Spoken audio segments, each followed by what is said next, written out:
whenever I know someone is being wronged, if there's nothing that I can do. Because if you see someone being wronged, there's something you can do, of course you do something. But if you know that you heard of, you know about, whatever, like there ain't shit you can do, that's where prayer comes into play. Because he may not be looking at them right now, especially if his hand is not on them. This is why you pray for your enemies.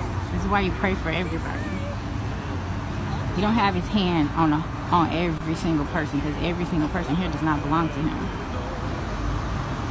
But if you see that someone who doesn't belong to him, you don't know that, of course.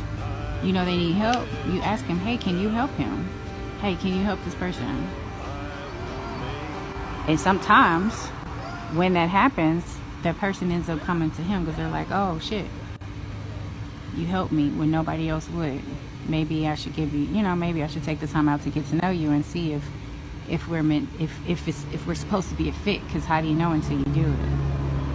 And obviously it was meant to happen that way in order for it to happen.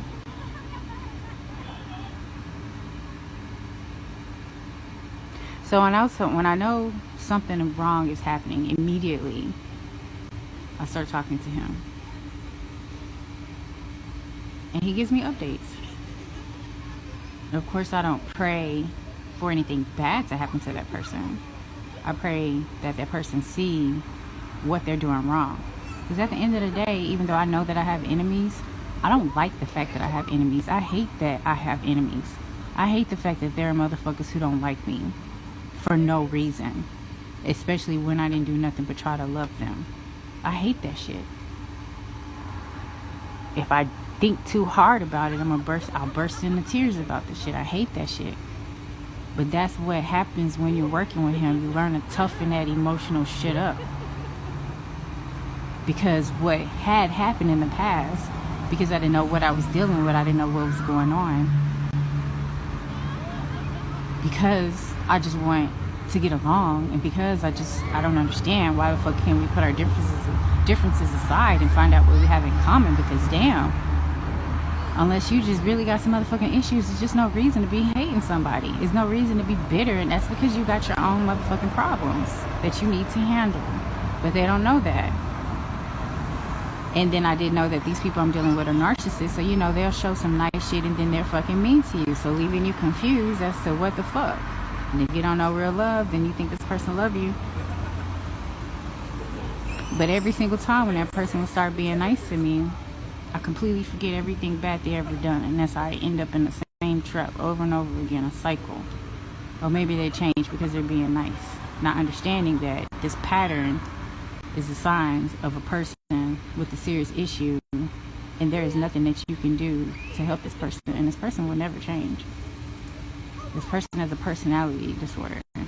They seriously have to heal, and the only person that can heal them is the one that we can't see.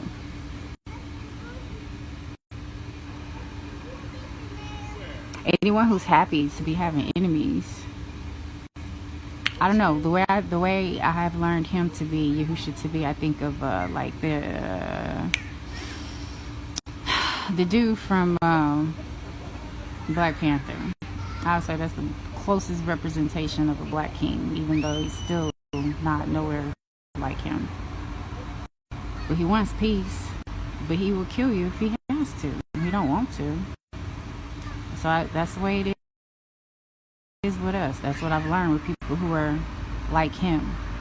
We want peace, but we will attack if we fucking have to. We don't want to, and that's the difference. The enemy wants to attack. He provokes attack. He looks for reasons to attack. We don't. We just mind our own motherfucking business. But if you keep fucking with us,